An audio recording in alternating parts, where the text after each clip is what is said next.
we're only gonna talk about it. I'm not gonna show you the perpetrators because I didn't show the actual video where this student, this young woman, her name was Deborah. She happened to be a Christian, and apparently she had um, said something about Muhammad um, on her in a WhatsApp group or WhatsApp conversation, something. So the next day or a couple of days later, this mob came and they did exactly what they did with Mashal Khan and Priyanta Kumar, the Sri Lankan guy we covered in December, who was lynched by a mob in Pakistan. And Mashal Khan in 2017, he was also a student, and in his university campus, this mob broke into his hostel and they dragged him out and brutally killed him. So both of those things happened with this girl.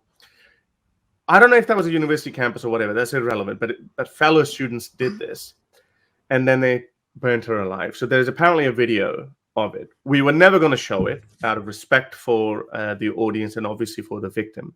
But it's circulating on Twitter. I've seen it. It's disgusting. I wouldn't recommend it.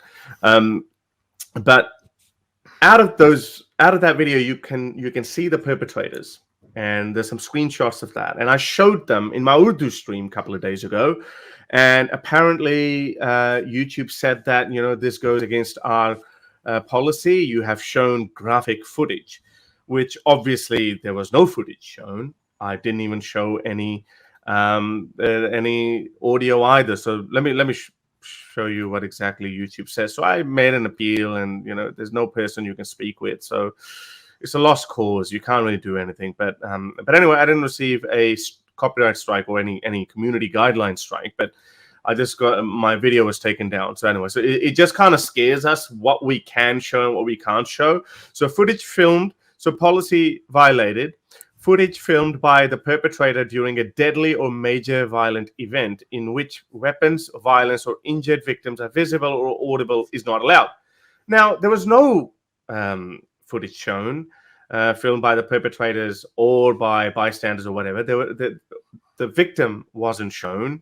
There were just the photos, screenshots of the individuals who committed this crime were shown. So that's why I'm not going to even show you. So this is how they treat it. By the way, on the YON channel, the whole footage has been shown on the YouTube page, but they haven't been taken down.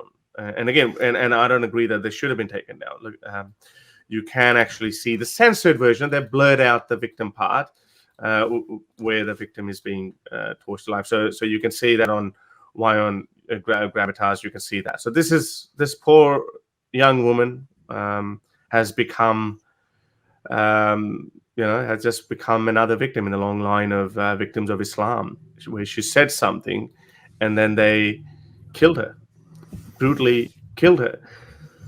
And they say with such audacity that Islam is a religion of peace. Look at this. This professor from Nigeria, what has he said? He said, it should be known to everyone that we, the Muslims, have some red lines beyond which must not be crossed, or else. He didn't say that, but he is defending that. You just saw what happened to her, what happened to Mashal Khan, what happened to Priyanta Kumara, and there's so many. We've actually lost track. We can't call out all the names. The dignity of the Prophet. Such dignity, isn't it? A dignity that needs to be proven, that needs to be protected by murdering and burning people alive. Wow, I don't want that kind of dignity. If somebody did that for me, Haris, we love you so much. If someone says something to you, we'll torch them alive. I'd be like, you know what? I don't want that. Forget I ever existed. The dignity of the Prophet is at the forefront of the red lines. Red lines. If our grievances are not properly addressed, then we should not be criticized for addressing them ourselves. He's saying, this is a professor, guys. He's saying we should not be criticized for lynching people. Yeah. He's basically justifying there, saying we have to take the law into our own hands. Then we will carry out these like extrajudicial stonings, lynchings, burnings, like because there's that red line crossed. Which also I don't know why he's made one word. That's ridiculous. I know. But also, Haris, I wanted to say, Afro Humanist was doing a stream on the Nigeria incident as Yeah. well, and I was kind of If she's tapping in and here. out of it. But YouTube took her stream down as well, the entirety of it. Well, it's so yeah, so I don't know if you shared any photos or whatever. So that this is just terrible. Like, we can't even report on that, and let's see if Yeah. this is taken down or not. Because now we haven't shown anything, but let's just have a look. This is how bad it is for just simply talking about it. We can't even say that, please don't kill us. That we can't even say that. So I just said, I asked a question. I said, questions for Muslims. A question for Muslims. If you could save only one from fire or from burning, who would you save, the Quran or a human? So you'd be like, oh, okay, there's some decent Muslims out there. 32% of the people said, no, we will save the Quran. And 67% said, no, we'll save a human. So first of all, you say, who are these 32%? Okay, they're minority in this poll. 1,000 people voted. But if you actually go through it, all these people are actually ex-Muslims and atheists and other people who are voting that they would save, and then they're saying, "Oh, sorry, we just wanted to see the results." So they ruined it. If only Muslims did it, that number would have been. It probably would have been the other way around, if not even Scary worse. to think, what the number would be. That's very I true. also asked another question, and again, this is just I said, should we burn the Quran every time a blasphemer is killed? 75% of the people said yes. 17% said no. And those who say no, they say, well, we're basically against burning books and, just they're the softly approaches. But 75% of people said yes, and 7.5% said no. And again, nearly 1,000 people voted in that. What was the Obviously, makeup this of the is. people who yes? Did you check? We don't know that. See, Okay. yeah, we can't really see who is who, and then, but yeah. So I like these but that questions, actually Horace. shows. This is good. But isn't that, like, I mean, now put that in the context of what I said here, that if you, sorry, so maybe it's about time the rest of the world starts telling them, this guy who's saying that, oh, these red lines must not be crossed, that our red line is human life. If you can't respect a human life, well, we can't respect your beliefs either. I mean, beliefs are non-entity. They don't physically exist. Beliefs are thoughts. How can a thought be more precious than a human life, or even a life of an animal? How? And I said that in my Urdu stream, that to me, my dog is more important than your beliefs, your sanctity of your prophet, or the sanctity of your book. I mean, fair enough, it is for you. You see it that way. But for me, my dog is worth more to me than the Quran.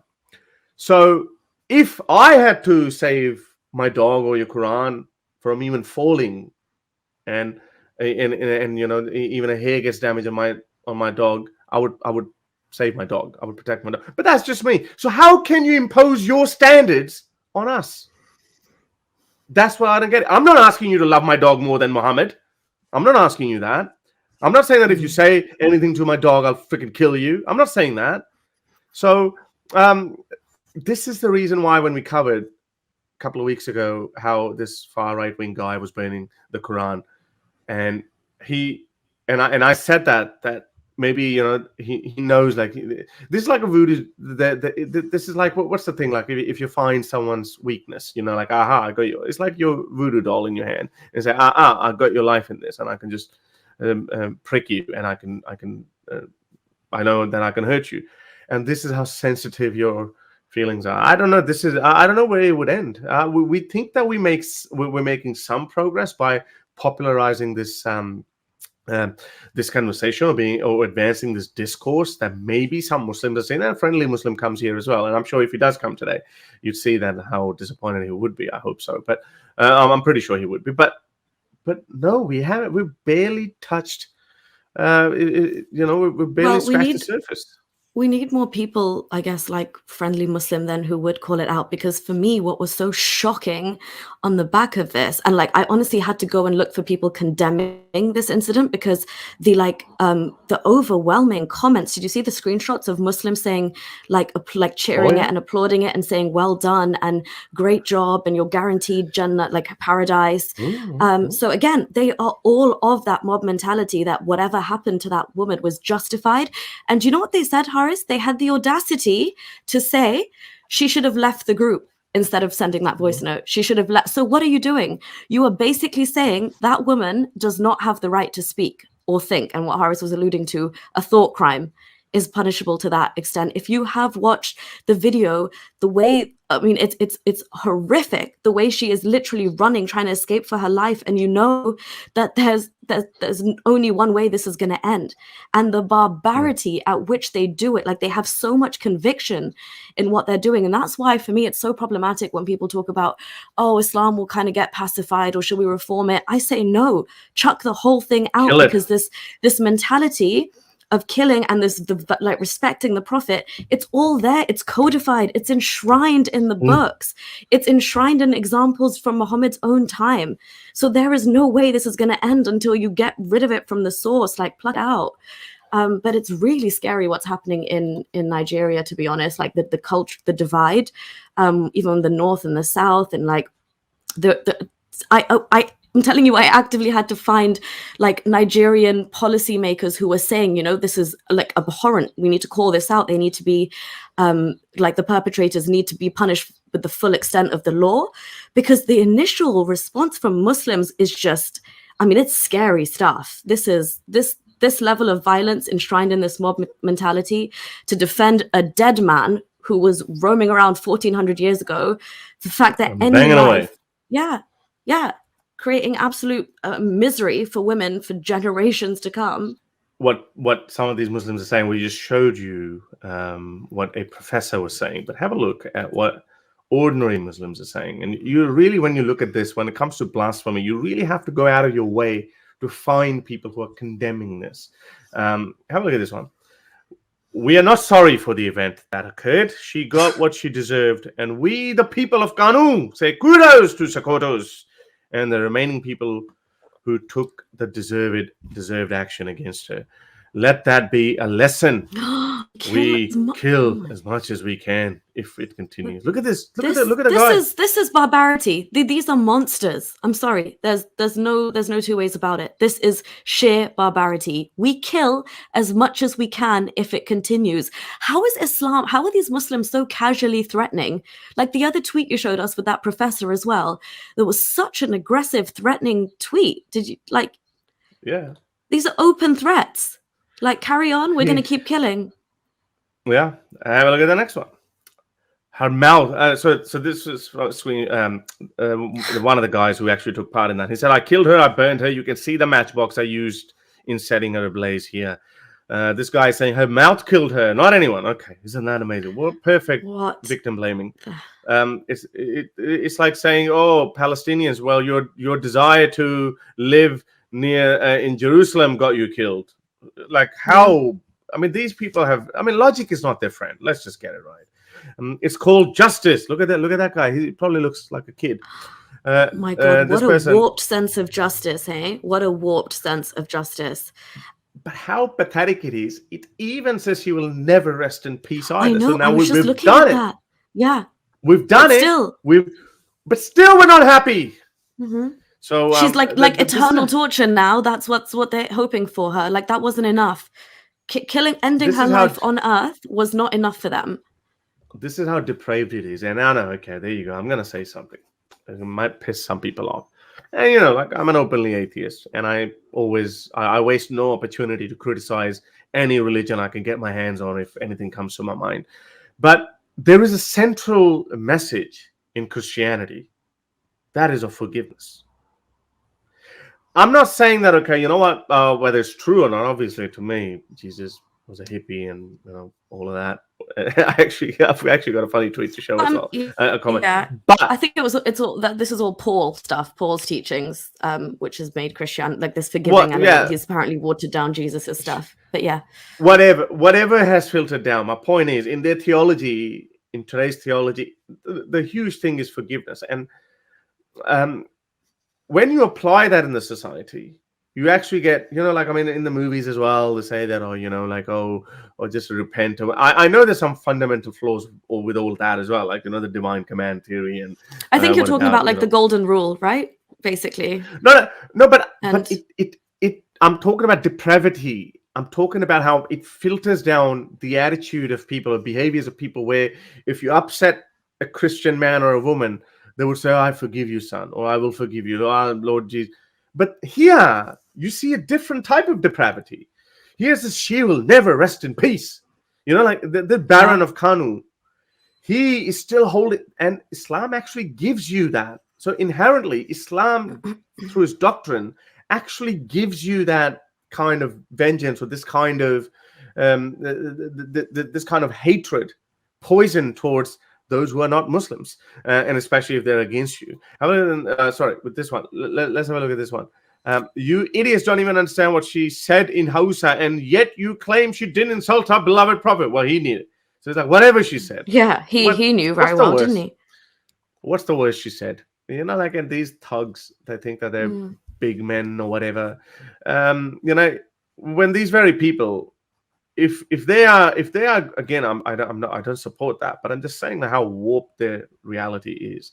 When the same person, if he's captured by Hindu nationalists or Zionists or some right-wing white nationalists or something, they'd be like, he would become a number one victim. He'd be like, oh, look at this, and here they killed an innocent, armless woman. Like, she didn't have any weapons on her. She probably wasn't even having a conversation at that time. She just came. She was just going about her business after leaving a message the night before on WhatsApp, and then all of these people just attacked her. The way they were hitting her, I don't know if you've seen that, but anyway, I don't want to describe it. But have a look at one more. Yeah. Well done, Sokoto people. Allahu Akbar. Wasn't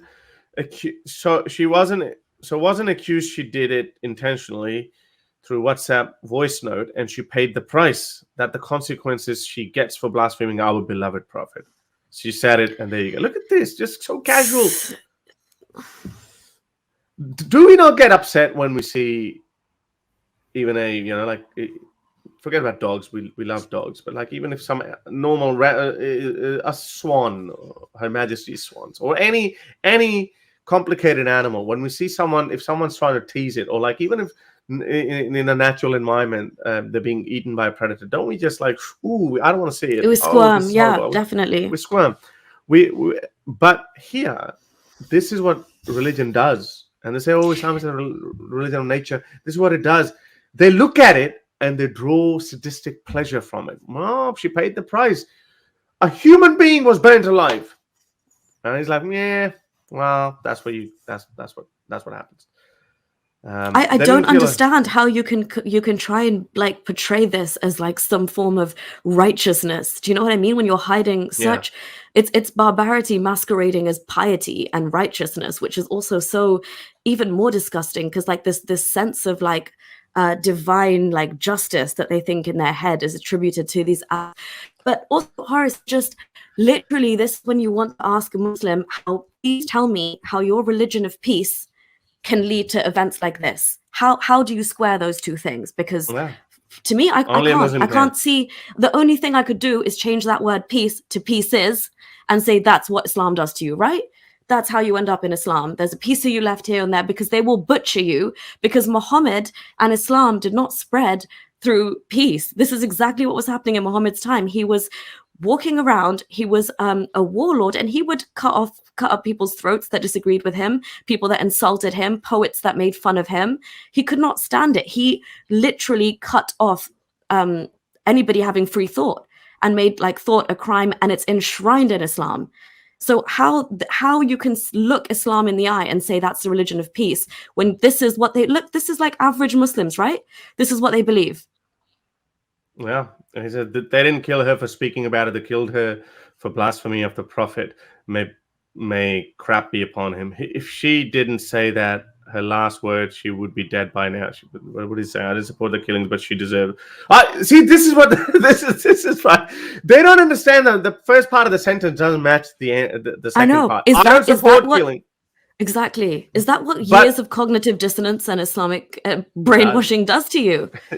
I don't support murder, but yeah, it's She, okay that she got murdered. yeah, Doesn't basically. make sense. Well, But yeah. yeah, No, I'm go just on. saying, like, this is how do you go about trying to fix this problem if you're trying to talk about like changing this mentality from the actual source, right? Like, how do you try and change someone's mind that thinks like this? It's Yeah. so difficult, and the only way to do it is to actually like rip Islam out from under them. That's the only way. It reminded me of a very funny meme, and obviously this messages continue. It says, "Look at this. Before he slaughters you, let me remind you that Islam does not. This man does not represent Islam. Okay, now go ahead and kill him. That's what a moderate Muslim does. But even then, Yeah. even that is not moderate Muslim. So anyway, so you guys look at this guy. He's saying she's surely resting in pieces, as you said. But you said it sarcastically. But here's a proud Muslim saying that Yeah. with pride. She's surely resting in pieces. LOL. She got served what she deserved. LOL. You're laughing at the death of a human being. But Horace, it's like that quote, right? What was it? That it takes religion to make good people do bad things and genuinely Yeah. believe it and justify their belief. I'm It's not even sure if these madness. people are. I mean, if you have this kind of sadism in you, I don't think you even qualify as a good person. But that's because Islam puts it in you, because Islam is so vile as an ideology. It builds you up into this person. You start, and also, why is this obsession with Muhammad? Like, they don't care as much about, you know, people talking about Allah. Oh, every blasphemy law, every lynching is like, our beloved prophet was insulted. Why don't you care about your God more? Even in Pakistan, the laws focus more on blaspheming against the prophet, not Allah himself. You could still maybe get away with it, but Muhammad, he is the red line the guy was talking about. Yeah. So this is another, and it's sad that I think it's going to continue. It's not, And it's like that meme you showed. Sorry, just last point. This is when I really want to ask the moderate, so-called progressive Muslim, because it is effectively like, oh, you know, I like my version of the God's not going to kill you, but his will, and we're on the same team, kind of thing. And this is what they're doing when they come out and like, you know, try and justify this. Ask any average Muslim who you think does not know Islam to this level, they would say killing a human being is wrong. They'd probably allude to that Quran verse like killing one human being is equal to killing all of mankind, and then you read the next line, you're like, oh, there's the choppity chop chop part. But yeah. Yeah, and they don't read the second part of that verse, and then there's another one we'll discuss. Yeah, that thanks in detail, Obama for saying that bit out of context and giving Islam the religion of peace like credence. Gosh, I hate this. I hate these politicians. Like they do this to, like for example, Biden just made some statements. Sleepy Joe, where he's talking about, oh, you know, I knew something about Islam, but I didn't know that much. But you know, I spoke to someone and they showed me how good it is. Did you ask an ex-Muslim or an atheist or a critic of Islam? If you want to know something about any ideology, have a listen to what his critics say. If you like these videos and want to support me in my activism, then you can support me on Patreon or PayPal. Stay free, everyone.